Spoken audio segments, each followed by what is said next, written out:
that, I'm going to kick it back over to Chris so we can get on with the ceremony. Awesome. And I get the pleasure of introducing Kat Eschel. Nothing happens without a plan, and Kat is the small but mighty mind behind the plan for the city's climate action. So we're going to go from talking about our Zoom environment to talking about the environment and how this ties into it. So Kat, take it away. Thank you, Chris. Thank you, Ayanna. And thank you, everyone, for tuning into this historic day. So again, my name is Kat Eschel, and I manage Boston's Carbon Neutrality program. And today we're gathered to welcome the Kittie Knox electric cargo tricycle to the city of Boston's fleet. And so this tricycle is named for Katherine Kittie Knox, a powerful Black woman who turned biking in Boston right side up. And this tricycle is part of our work to make the city of Boston carbon neutral by 2050. So why carbon neutrality? In Boston, we know that our climate is already changing. In the past 5 years, we have broken all of our records for heat, for rain, for snowfall. In 2018, we watched a dumpster float through South Boston. And so now we're dealing with heat wave on heat wave and a global pandemic to boot. And we know that these changes, heat, flooding, are hitting our socially vulnerable populations first and hardest, on top of existing and historic challenges like air pollution or lack of access to jobs. These changes are affecting Boston's women, children, communities of color, our age-strong community, people living with disabilities, with limited English proficiency, and with low incomes. And these impacts and these identities are often cumulative. So in response to this context, this need, we're preparing Boston for the impacts of climate change through the Climate Ready Boston initiative. But we also know that to be a truly climate ready community, we need to take responsibility and we need to tackle the carbon pollution that causes climate change in the first place. So in 2017, Mayor Walsh committed to making Boston carbon neutral by 2050. And in 2019, we acted on that commitment and we worked with a community working group to develop and release an update to Boston's climate action plan that rose to that new ambition. In the plan, we laid out 18 strategies that we are going to be pursuing over the next 5 years to accelerate carbon reductions and to get on track to carbon neutrality. This includes 5 transportation strategies that expand and build on Go Boston 2030, our long-term transportation plan. And I'll be dropping links into the chat later on so that you can go learn more about both of those plans at your leisure. These actions that we laid out in the Climate Action Plan update will cut carbon, but they're also going to yield other benefits. Switching people out of single occupancy vehicles into shared and active modes, and then electrifying whatever vehicles are left can clean up our air and make our streets and our lungs less congested. Carbon neutrality is vital to making the imagined Boston vision of a healthy, thriving, and resilient Boston a reality. In the 2019 Climate Action Plan update, one of those strategies that we committed to was leading by example by decarbonizing our city government and speeding up the electrification of our city fleets. So transitioning from gas and diesel vehicles to electric and other zero-emission vehicles. About 70% of our central fleet was already made up of hybrid vehicles. But this past fiscal year, we actually tripled our purchase of electric vehicles. So we're already acting on that new commitment. But those are all still cars, but our mobility goals are to shift from driving alone to shared and active vehicles. So enter Knox, the electric cargo trike. City of Boston staff are going to be able to use the bin to carry materials for community meetings or field work, and the electric assist can help staff access every neighborhood across the city. So go all the way from City Hall out to Mattapan, out to Hyde Park, out to West Roxbury, potentially even East Boston if folks are feeling brave and want to go through Chelsea and Revere. And so combining electric technology with a non-car mode is completely aligned with both our Go Boston 2030 goals and with the Climate Action Plan update and getting to carbon neutrality. As we honor Kittie Knox and her legacy today, I'm reminded that the 2019 Climate Action Plan update is in many ways the product of a team of women. The core project team was all women. I had the honor of leading the process from the city side to update the Climate Action Plan. And to craft the plan, we hired a diverse team and contracted with companies that are minority, LGBTQ, and women-owned. We also gathered a community working group that helped identify those 18 strategies. And we worked with them to design for equity and to define what success means for climate action in Boston. And when I crunched the numbers, I found that 2 out of 3 members of that working group were women. So women led this plan's development, and women are leading its implementation. And I'm deeply grateful to the women who are showing incredible leadership on climate across the city. From Chief Sheila Dillon, whose office just announced $30 million in funding for the construction of high quality, zero emission, and highly accessible affordable housing just this past Monday, and to Jessica Boatwright, Taylor Kane, Wandi Pashkwal, and all the amazing women on her team in the Department of Neighborhood Development. I'm also grateful to colleagues like Sam Devine, who you're going to be hearing from soon in the Transportation Department, and who has given our electric vehicle programs a jolt, pun intended. And I'm grateful to Jacqueline Youngblood in the Mayor's Office of New Urban Mechanics, whose creativity led to the purchase of what is hopefully the first of many cargo bikes and brought us all together today to share in this delight. So this trike is named in honor of another incredible leader, Kittie Knox, who dared to imagine a different Boston. For every staff member who chooses to ride the trike instead of taking a car, and for every resident who spots Knox going through their neighborhood, I hope that the trike allows us to collectively imagine Boston as it can and will be, a healthy, thriving, and resilient community that is climate ready and carbon free. So thank you again for coming today. I'm gonna pass it back over to Chris. Thanks for that, Kat. That was awesome. We are going to walk across the virtual hall of the 7th floor in City Hall to Sam Devine now, Climate Advisor in the Transportation Department, who is thinking about how we go from one Knox to many Knox. There's got to be some work done on how you pluralize Knox in there somewhere. But Sam, please tell us what you've been working on with e-cargo bikes. Awesome. Hi, everyone. Thank you for the introduction, Chris. And also thank you so much for the framing, Kat. I am truly so lucky to work alongside folks that really dare to imagine a different Boston. I greatly appreciate the opportunity to join this space, and I am absolutely elated at the addition of Knox to our municipal fleet. I can say with confidence that I predict Knox will be the most loved form of transportation among my peers, and I really look forward to seeing their smiles as they travel. As Chris mentioned, I'm here to talk to you today because we are currently soliciting ideas about e-cargo bike delivery solutions to better understand how e-mobility could fit into our delivery landscape. We are specifically very interested in e-cargo bikes, like Knox. E-cargo bikes are a type of bike that are designed to carry heavy loads like people or goods. We're interested in e-cargo bike delivery solutions for a number of different reasons. This is something that could help reach our previously discussed climate goals.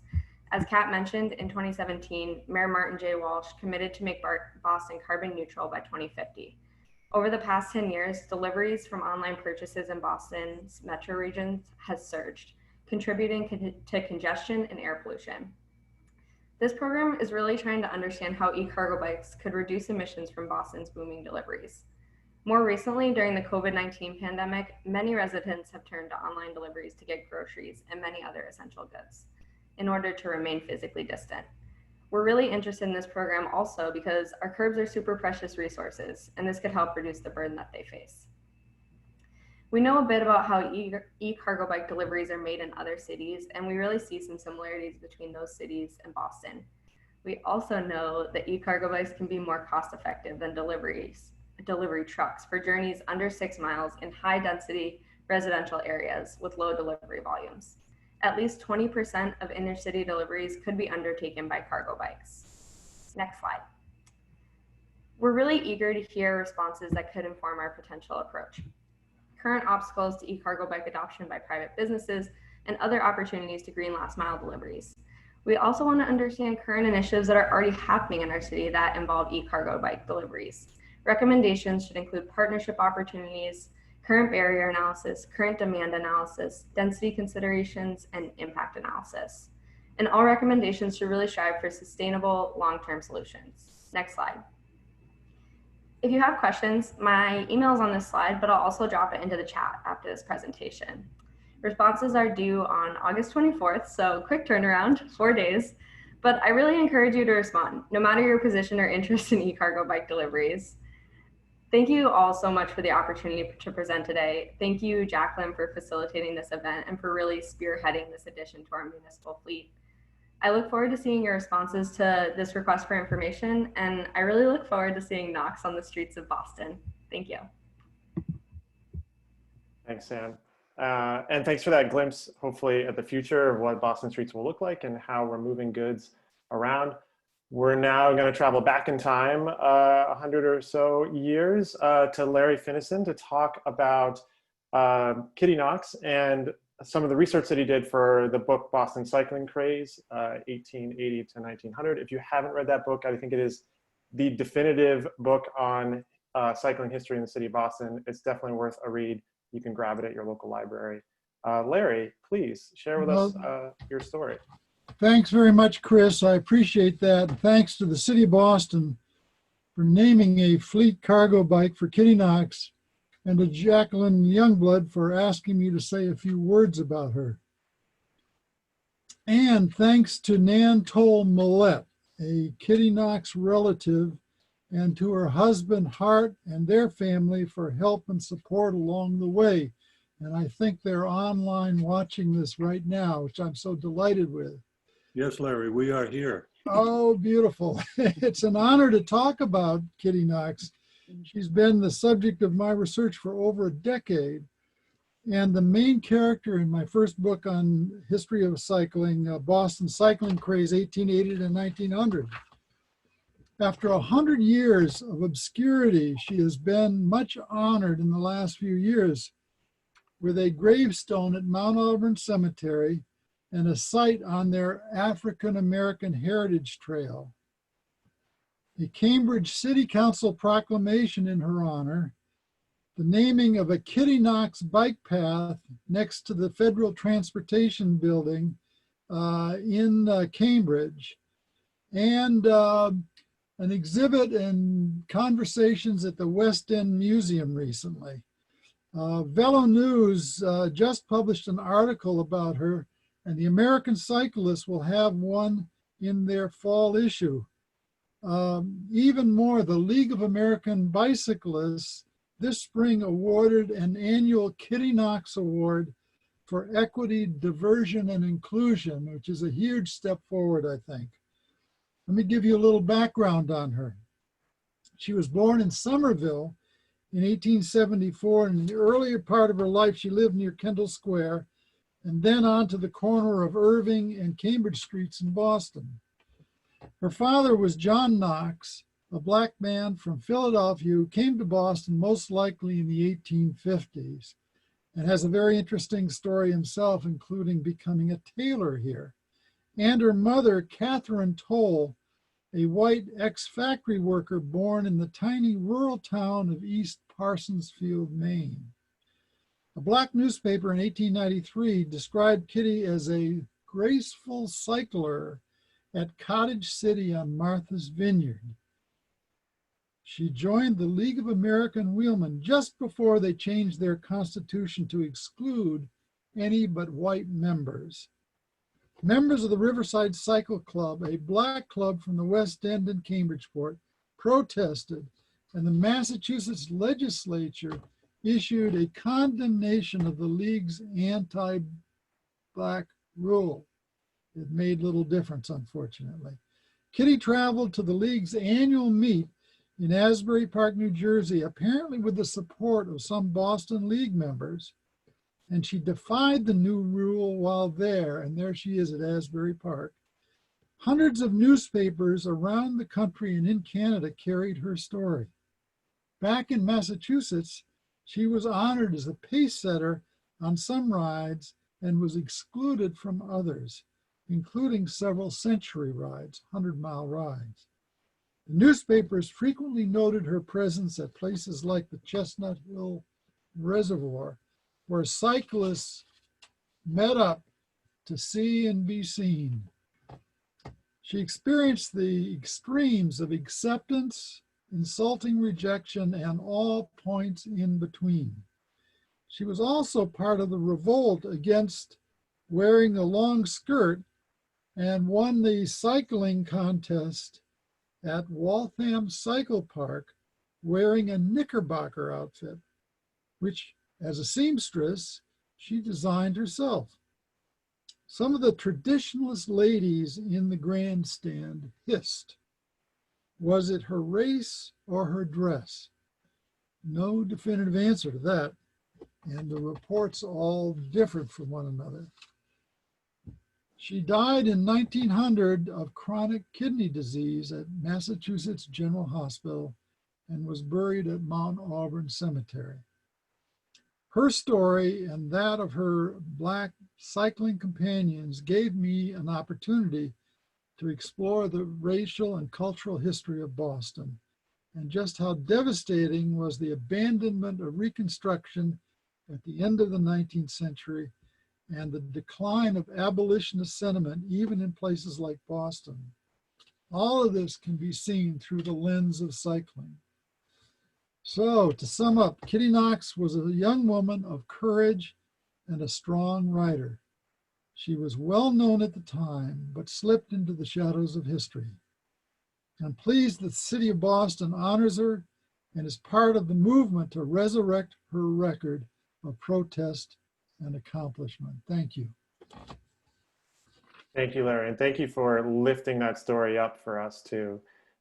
It's certainly an incredible one and a rich part of Boston's history. I'm struck by the cycling culture that's here that sort of shows up in your book. You know, that picture from Waltham with just hundreds of people, if not thousands of people showing up to watch an event like that. So thank you for that. We're going to transition now to the Executive Director of the Mayor's Office of Women's Advancement, Tanya Del Rio, who's going to be talking about another framing for this. So we've gone from climate to transportation to issues around race and gender. Tanya, take it away. What is going on this year, particularly, that we are celebrating? Thank you, Chris, and everyone who's here. I'm Tanya, and I just wanted to briefly mention Lauren Brody from Councillor Bach's office, who has joined us as the representative of the place of residents of Kittie Knox, the West End. And I mean, I'd like to say that this program is part of really a beautiful intersection, right, of the work of the city of Boston. And I love it. I mean, my colleagues touched on Mayor Walsh's efforts to prepare our city for a climate crisis that's already here and sadly worsening. But as the director of women's advancement, I'm here as part of the city's effort to activate today's voters, especially those who can vote thanks to others who fought hard and are still fighting in many cases for their right to vote and to be recognized. So that would be women, Black people, incarcerated people, to exercise this right, because it did not come easy, right? People went to prison for this. They held hunger strikes and were force-fed. They were ridiculed in the media and made caricatures of, and they were just accused of putting themselves before the country. But what they were really doing was inching the country closer to becoming a more perfect union. So just for Ida B. Wells, Lucy Stone, Harriet Stanton Blanche, Mary Church Terrell, and yes, of course, for Kittie Knox, we are urging people today to participate in our democracy, to fill out their census today, and on September 1st, November 3rd, to get out and vote. For us, the Centennial of women's suffrage, which is happening this year, is an opportunity to remember that despite the barriers that have been placed in our way, women throughout history have been doing this wonderful thing, which is we keep breaking them. And I just wanted to talk a little bit, I'll try not to be too repetitive of what Larry said, but just Kittie Knox, because she took it to a whole new level. Kittie was definitely seen as a disgrace to women for how she acted. It's all the more reason I'm thrilled to honor her today. She stood out and she wasn't afraid of that. The world actually only hosted Kittie for 26 years. She had a very short life, but that was, more than enough for her to make her impact. She was, as we heard, the first Black person to get accepted into the League of American Wheelmen, and that was the group for serious cyclists in the late 1800s and early 1900s. And this was before the members even thought of putting a rule up against that. Nobody that did not neatly fit into what some would call just a sea of white men would even join it. And I mean, there was a general consensus at the time that white men were the only ones that were allowed to participate in cycling as a sport. So when Kittie and some of her fellow white female and cycling enthusiasts joined the Riverside Cycle Club, there was, and there even still is, some speculation about whether they were actually card-carrying members. But, you know, despite this, she would participate in meets, as we heard, and she ended up winning some competitions and completing the century rides, which are they're rides that are 100 miles or sometimes more. And so what I wanted to point out about that is that journalists at the time would dedicate a few phrases here and there about her cycling accomplishments, which were, again, significant, but they would dedicate paragraphs on end about her appearance, about how she looked, about what she was dressed like, you know, whether she was wearing pants or pantaloons, as they called them at the time, and whether she was attractive, what she was. And so I just wanted to point out, like, does that sound familiar at all? Because to me, it does. These are still issues that pester women, right? Not being taken seriously, being judged by our appearance first, and second by our skill and character, if at all, being unwelcome in spaces of influence and spaces of power, or official places, but yet we persist, right? So I'm just so happy today that we're talking about Kittie Knox in the context of cycling, transportation, and climate change, because that is a accomplishment that she had and a passion that she really had. Cycling played a role in women's liberation, which we are still fighting for, because it gave us independence, right? It gave us a freedom to explore, to move around the city. And even when people tried to keep Kittie Knox down, she wouldn't let them, either because she was a Black person or a woman. Today, we're showing that they did not keep her down, because a century after she left us, we are naming this tricycle after her, because we want Boston to show gratitude, right, to her contribution. So I'll just conclude by saying, they said women could never work outside the home, participate in public life, serve on juries, handle a credit card in our own name, run a marathon, or ride a bicycle. And they were wrong. They said they could not vote, right? They said we could not vote. So let's go out, let's prove them wrong, just like Kittie Knox did. And now I'm just really proud and happy to introduce my colleague, Jacqueline Youngblood. She is going to cut the ribbon and officially name this tricycle after the unstoppable Kittie Knox.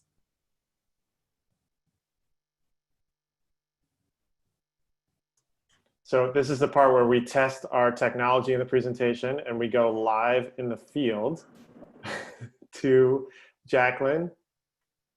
All right, we can see you.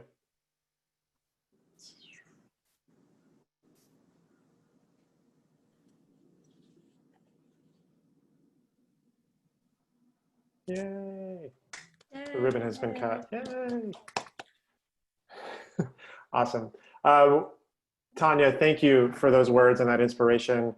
For those that are looking to drop off their ballots early, you can now do so at City Hall. There's a drop box there, open Monday through Friday, 9 to 5. So if you haven't mailed in your ballot and you're not planning to go on September 1st, you can drop it off at City Hall. We are going to go back to the field with Jacqueline and actually Sean Timmis, who's going to read a book from the bucket of the trike called The Red Bicycle. Again, we are hoping that batteries and Wi-Fi in the location they are in are going to work for this. So Sean, we'll pass it to you. Good luck. And I just wanted to say to Larry's point, we're actually at the intersection of Irving Street and Oakwood Street. I don't know if you can see Irving Street behind me. So I'm going to turn it over to Sean, who is going to be right in front of where Kittie actually lived at right 3 there. Irving Street. Take it away, Sean. All right. Watch out for the cars. Yep. Hello, everyone. And I guess since this is recorded, hello, City of Boston. My name is Sean Timmis, and I am from the Read Boston program. We support early literacy throughout the city. And I would like to share this wonderful story. Well, actually, part of this story. It's The Red Bicycle. It's the extraordinary story of one ordinary bicycle. It's written by Jude Isabel, and it's illustrated by Simone Shin, and it's published by Kids can press. And I'm just going to share a few parts of this great story. This story is about a bicycle that gets repurposed, and a boy decides that an organization will take his bike and send it to another country that could really use it. And as we know, there are countries that use bicycles the way that we might use delivery trucks here in America. So I'm going to share this part here. Over the next few weeks, Awa and Aliseta put Big Red to work. They have a plot of land where they grow sorghum.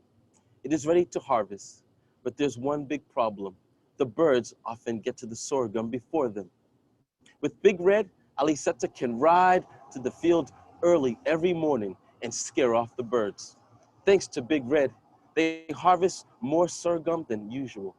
With more sorghum, the family eats better. Awa can also make popular drink from sorghum called dolo.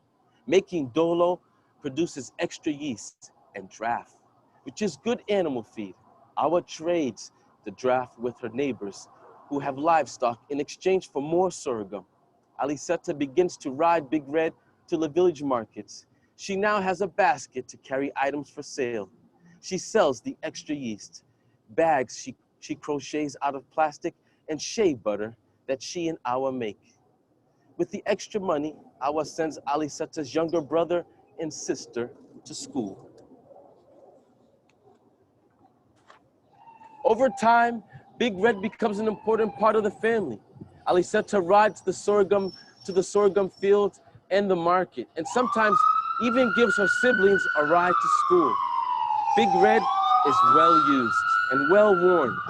One day, Awa takes a folded paper from her panya and hands it to her granddaughter. Inside the paper is some money. Awa explains that she has been saving for another bicycle. With 2 bicycles, we can earn even more, she explains. The next day, Aliseta takes a bush taxi to Kodogu. She walks through the streets looking at bikes for sale. She stops at a shop where a mechanic is fitting pedals onto a bright green bicycle. It has a wire basket attached to the front. It looks the right size. She clears her throat. The mechanic looks up and smiles. Looking for a bicycle? When Aliseta arrives back in her village with the new bicycle, she is in for a surprise. A pig has gotten away from its owner and plowed through her family's courtyard, knocking into Big Red and trampling the spokes. Aliseta knows what will happen now. There is no money to fix the bicycle, so she will have to sell its parts one by one. The new green bike will take its place, but Aliseta will miss Big Red. It was her first bicycle. I hope you guys all get a chance to check out this great book. And thank you guys all for being here for this great ceremony in honor of Kittie Knox. Thank you, Sean.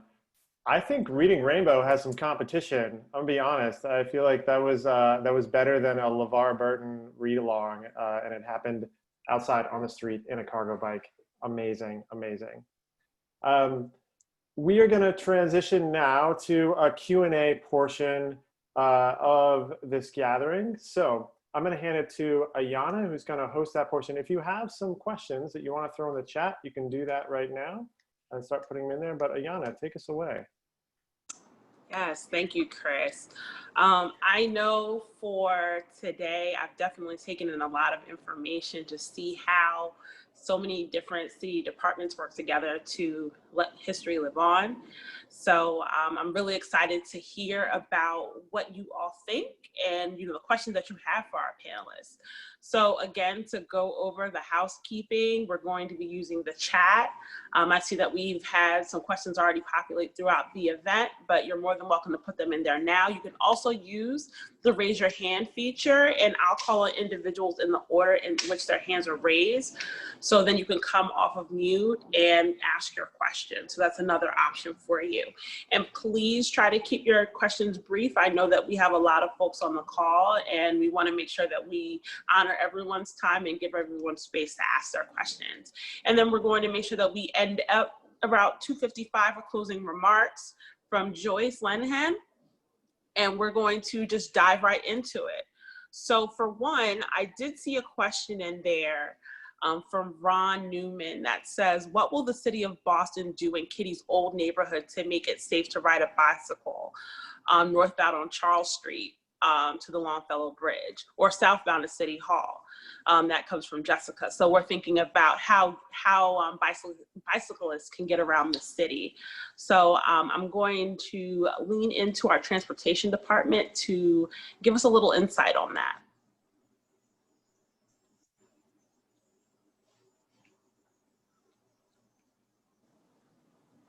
It's a good question. If we have, I mean, Sam, you might be on there, or Charlotte. Yeah, I know that there's a lot of plans in the works, but I'm really probably not the best person to speak to them, but we have been really building up our network downtown and filling in the missing pieces. So, and this is going to continue. Thank you. Also, just jumping in, encourage everyone to go to the Connect Downtown project webpage because Charles Street is part of that network that we're looking into right now. Right. And that's good to know. And one thing I know for certain, as you know, members of a city department, we always like to hear these questions because it's good for us to know what spaces and places that you do have in mind. And then, of course, I know a lot of people were asking about the proclamation. We'll make sure to get that out to everyone as a follow-up resource so everyone can take their time and read it, because I know anytime that our city tends to lift people up, we want to make sure that everyone can see those proclamations. So one thing that I know came up that was messaged to me during the presentations, I think all of our panelists can chime in if they feel that they want to share. But what's something when you were doing your research about Kittie Knox that really surprised you about her time as a competitor?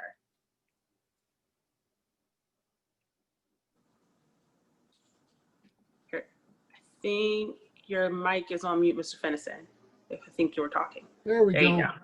The biggest surprise for me was to find out that women, in fact, were forbidden, at least at the amateur level, from racing.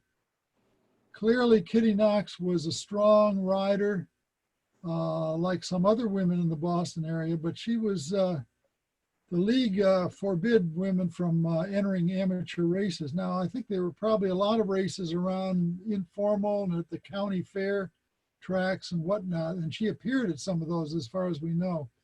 But there's never been any historical record of that in the newspapers or anywhere else that I can find. Well, that surprised me when I first saw that idea that there were women were forbidden from racing, because it was feared that they would end up with what they called bicycle face or bicycle back, or they might perspire too much. So it's a kind of an interesting story of gender issues around that time, specifically in relation to bicycling. I guess that's it. Thank you for sharing that. Any of our other panelists have any aha moments they had while learning about Kittie Knox?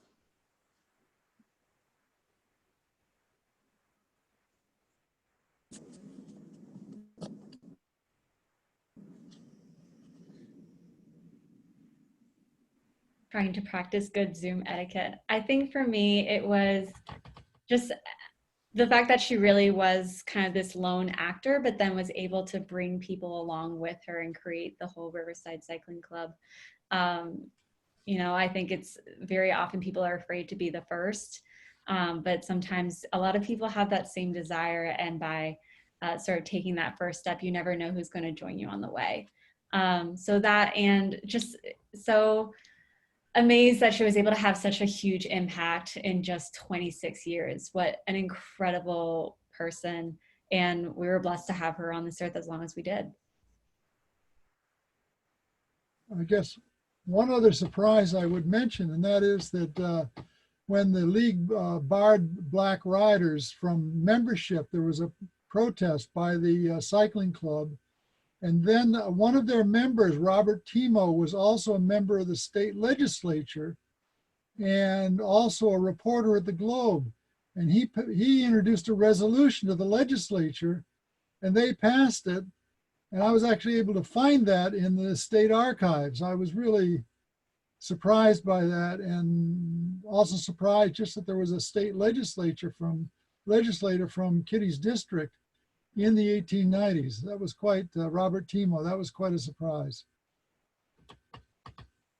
I'll say too, and Larry can correct me here, but I just loved reading about the community of folks that Kittie was a part of, and where some of her, we can sort of hypothesize, we can't know for sure, but where some of her advocacy and activist sort of tendencies came from.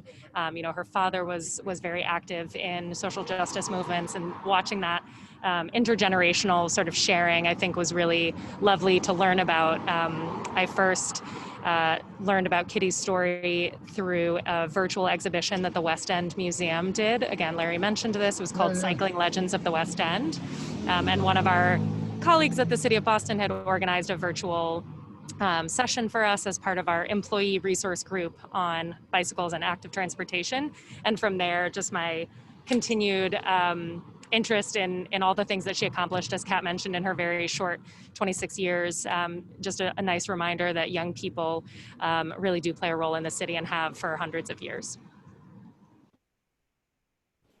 Yes, thank you for that, Jacqueline. And I know for me, with learning about Kittie, it really was inspiring to see who she was and at the time that she was living.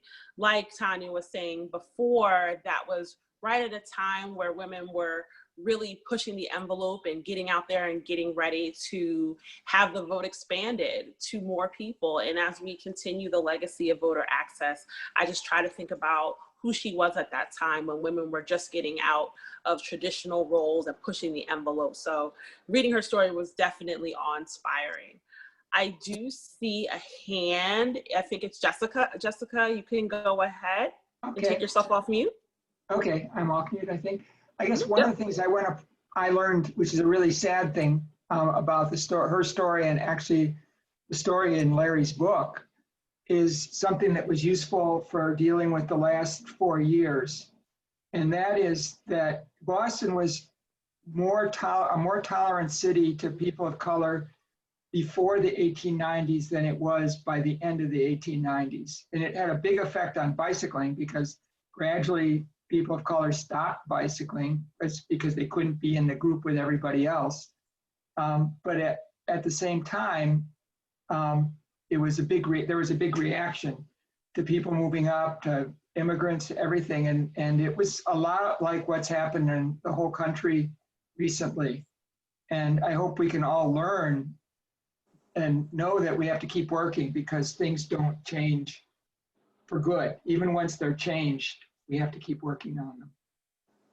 And I think that was true with people of color in cycling, which finally, 100 years later, more than 100 years later, we now have active groups in Boston and elsewhere.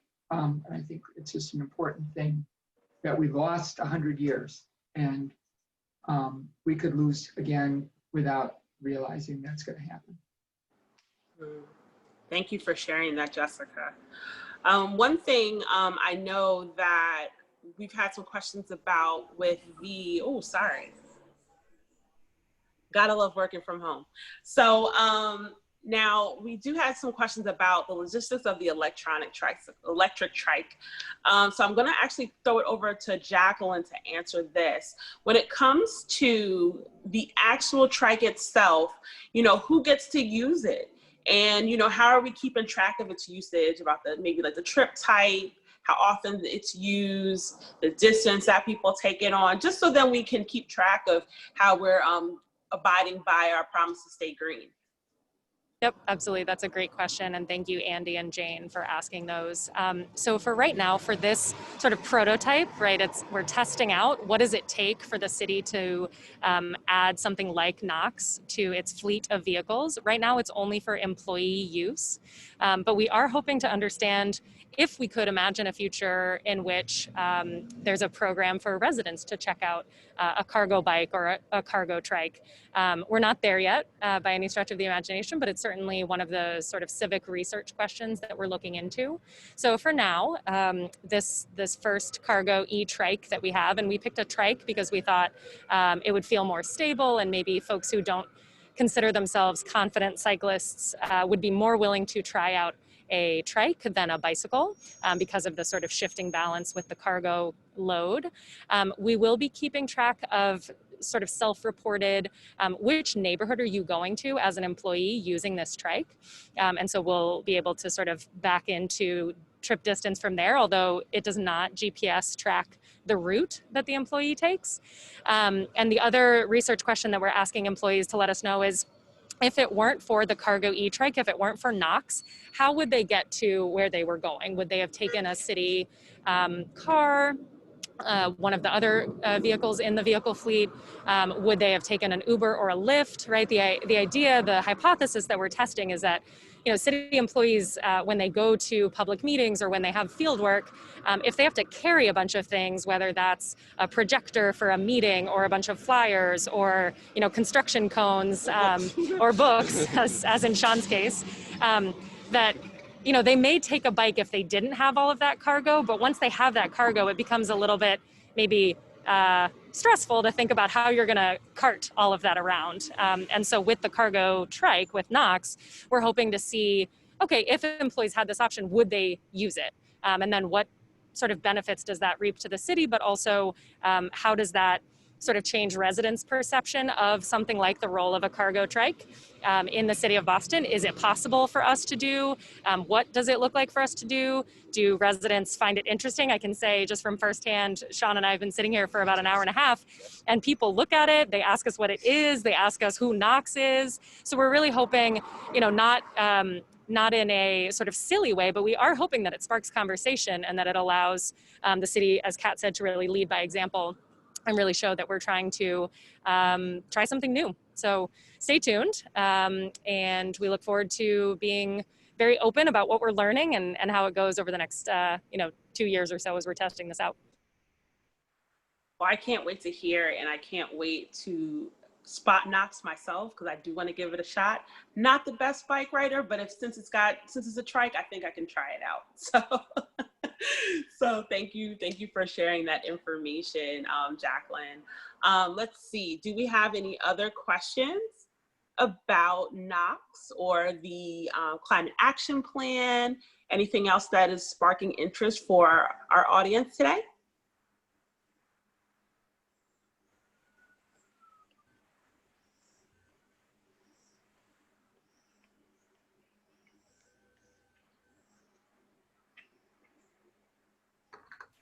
Did I unmute? Yes, you're unmuted. Oh, great. Hi, I'm Jane Wilson. I'm president of the West End Civic Association. And thank you, we're just crazy about ideas like that. And Lorenz, I know you're beautiful, Carmen, and was at your talk at our wonderful West End Museum, where you can see a tricycle that's, how tall is it, Dwayne? 6 feet high? Anyway. This is anything that gets people out of cars is wonderful. Now I live at Whittier Place, so I can walk across Martha Road into the Avalon apartment building or the back entrance to North Station. And the blue bicycles are madly popular. At rush hour, you can see people returning their bikes, going through North Station. It's a wonderful thing. So I'm all for bikes, but how much person do you need to ride this big trike if it gets to be for the public in a few years? It looks big to little me. Do you need to be a certain height or no? Sorry, pardon me. It's a little hard out here with all the noise and distractions, but one of the nice things about this electric assist trike in particular is that it is, I would say, compared to the bike that I usually ride, it is fairly easy to pedal, even though it is a little bit bigger than maybe a regular bicycle, even the blue bikes, right, which are a bit heavier than many sort of personal bikes that people might have. So I will say the pedal assist really helps. There's 3 levels of electric assist: an eco mode, which is just a little bit, a sort of normal mode, which is a little bit more power, and then a high mode, which would really help us get up a hill like the one we're on right now on Irving. Let me see if I can turn this here. So a big hill like Irving, I'd probably want to be on high mode. And it has 7 gears. So not to get too much into the technicalities of it, but there are 7 gears and those 3 levels of pedal assist. So I find it, enjoyable and pretty easy to ride, but the seat is also adjustable. So we have employees obviously of very different heights. And so I don't know that there's a height minimum, but I think just whatever is comfortable for folks, right? We certainly want employees to feel safe while they are traveling to do their work for the city. So I hope that answers your question. Yeah, it sounds easier than a swan boat, which is it. And thank you for the beautiful book reading. Thank you. What I would add to what Jacqueline was sharing is that this is sort of one type of electric cargo bike. The tricycle with the front loading bin was one design that we decided to try out. And I think that part of what we're going to be learning about, right, is how different people of different varying ages and abilities experience the trike and whether it's easy for them to use, if there was a bit of a learning curve. So there's going to be a little bit of learning and sharing as a community of staff learning how to use this tricycle. And then there are obviously other configurations that you can imagine for cargo bikes. And so there are some that load on the front. There are also others that load on the back. And so that's also going to be part of the learning. Is this the right format, or do we want to have different types of bicycles for different purposes? Great. Thank you. Yes, thank you for that question. And I know in the chat, because I know we're going to start to go to our closing remarks, but I did see a comment that I do know with, with going forward, when we're thinking about the expansion of the vehicles, we definitely want to think about access and making sure that it's equitable for all of Boston's residents when we get to that point to be able to use these e-trikes. So that's something that I know, especially now with the city of Boston, we're thinking about how to make practices and standards more equitable and more transparent for residents for when we do have things available. So thank you for that comment. I know going forward right now, like you said, we're at the protocol phase with just having this one tricycle to see how it works for city employees with getting around. But as we open it up and start to expand the program, I think that's something that we definitely will take into account every step of the way. So with that, I want to thank everyone for coming and joining for this wonderful interactive ceremony. And thank you so much for sitting in the bucket of the trike and reading that book. That took it to a whole new level. So thank you so much, Sean. So I'm going to transition over to Joyce so she can give us our closing remarks. Great, thanks so much, Ayana. Great job moderating, great job to everybody who presented. This is one of the better ribbon cuttings I've ever been to, and I've seen a few ribbon cuttings, so congratulations, everyone.